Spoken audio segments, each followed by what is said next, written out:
see that, but how many of your boxes did this effort check? Yeah, I mean, certainly offensively it was much better. Guys collaborating more, really trying to help other guys get going. Yeah, you could see that throughout the course of the game, and defensively we'll have to shore things up. But in the second half, it was much better until you have to figure out how to play with a 25-point lead, and hopefully we can gain a lot more experience with that. Erik, what do you think specifically changed after those first 8-9 minutes on the defensive end? Or was it just as simple as that? It was more the second half. In the first half, I think we outscored them. I think in the second half we are committed, to doing more tough things. Limiting them in transition, and then defending them better off the dribble, and getting our schemes more on the same page, less glitches. And there was a pretty good stretch there for a while in the second half, and we have to build on that and find a way to do it more consistently. Erik, you're thinking and going to Haywood, and that group played well to start the third quarter. No? Yeah, I would have liked to have seen us get off to a better defensive start. Look,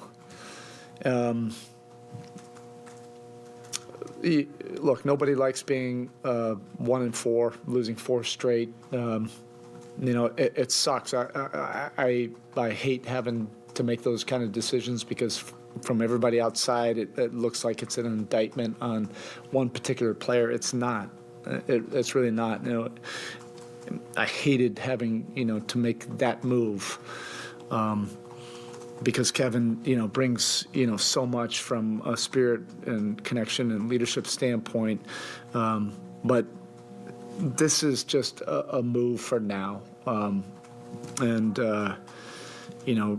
K-Love is going to have a role with us. Everything that, we wanted, last year, I just feel like we're going to need that kind of decorated veteran experience.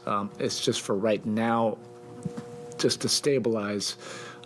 This was a move I felt was best for just for the time being, and then we'll see what happens. I'll just continue to evaluate until we can get our game where we need to get it to. You've had all sorts of 40-point quarters over the past few years, with Jimmy playing great, with Tyler shooting great, Duncan shooting great. But what is a 41-point quarter? How is it different with Tyler playing like that when the offense is that good? Yeah, he just continues to grow. And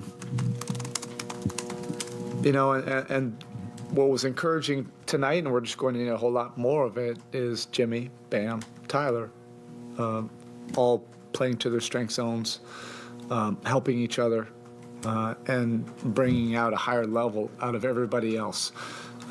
This is a step, and they're going to continue to get better, with that, because they want to. And then this was good. I saw the collaborations between each one of them, throughout the course of the game. And they're not only making each other better, they're making their teammates better, and that's what we need from them. Coach, I know you alluded to about Tyler, obviously almost had the triple-double. He was kind of everywhere on the floor. What exactly did you see from him that really contributed to this big performance? Well, the playmaking is something that's been happening for, now over a year. And he's getting used to all the different coverages that the great players, receive. The switches, the aggressive coverages, the drop zones, and then the blitzes tonight. If teams are going to put 2 on the ball, that creates advantages for us, in number situations, as long as he can get the ball out of the trap and make the right reads. And that didn't take him out of his rhythm, at all, which is important for us. We don't want teams to be able to take him out with traps or blitzes or things like that. But he studies it, he works on it. It's a credit to the work that he puts in, behind the scenes. It's not just about the scoring. He had a lot of good defensive plays in that second half as well. Spo, you talked about the offense and wanting to put a little bit more pressure on the rim, and this was a game that seemed like you guys did that from a lot of different areas, whether it was dunking off closeouts or just Jaime off the catch. I guess just how important are those other areas, other than, you talk about Jimmy, Bam, Tyler, but how important are the other elements of rim pressure for this team? It's monumentally important for us to play to our identity. We cannot be passive. We have to put it's our strengths. It's not like we're manufacturing some kind of identity, but when we don't get to it, we pay the price. And we have to be aggressive. We have to utilize all the different aspects of our menu to be able to put pressure on the rim. And it's not just Jimmy. It's not just Bam. It's everybody on the roster, and you have to make reads.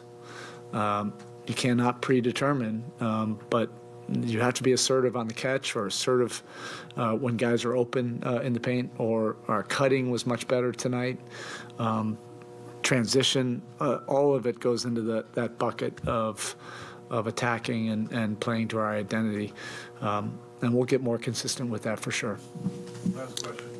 Spo, with Jaime again, what stands out to you to what he's doing in terms of offensively with high percentage shots, but at the same time defensively too also? What stands out? Yeah, defensively, he's a competitor. So even while he's learning the league and tendencies and learning our system, we can figure all that out. But the competitive spirit and the nature and his physicality, he can guard on the perimeter. He can handle himself in the paint. He's not afraid of contact. So that fits into our system as well. And then everything I just mentioned right there to Brady, about us having to attack and be aggressive and assertive. I mean, that's him by his nature, and all those plays in between that you can't really script. He just has he has a knack for those kind of plays, and you saw a little bit of that tonight. Thanks, Coach. Okay, thank you. Guys, locker room's open.